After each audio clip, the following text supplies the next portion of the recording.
মুসলমান ইমানদার আল্লাহর গোলাম, এই জমিনটা মুসলমানদের জমিন। এই জমিনের মধ্যে কোনো অপরাধীর ঠাঁই নাই।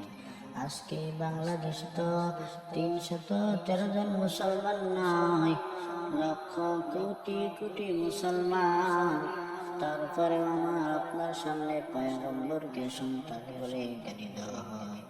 আমি বলি বাংলাদেশের মধ্যে লক্ষ কোটি কোটি মুসলমান, তবে বদরের যুদ্ধের মতো 313 জন মুসলমান এখনো হয় নাই। আজকে যদি হয়তো, তাহলে আমার আপনার সামনে আখিরি জামানার পয়গম্বরকে লোভী বলে গালি দিতে পারতেন না। কয়েক বেঈমানে নাকি কয় পয়গম্বরের দাড়ি নাকি ছাগলের দাড়ির মতো ছিল।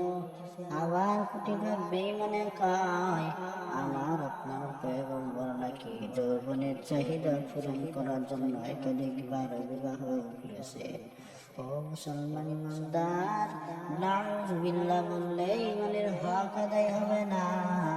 মায়ের কাছ থেকে বিদায় নে, বাবার কাছ থেকে বিদায় নাও, ছেলে সন্তান স্ত্রীর কাছ থেকে বিদায় নেও, আর বলো মা ওই বেঈমানের বিচার বাংলাদেশের মধ্যে যতক্ষণ মুক্ত না করতে পারবো, তোমার এই সন্তান করে দরওয়াজায় কখনো ফিরে আসবে না।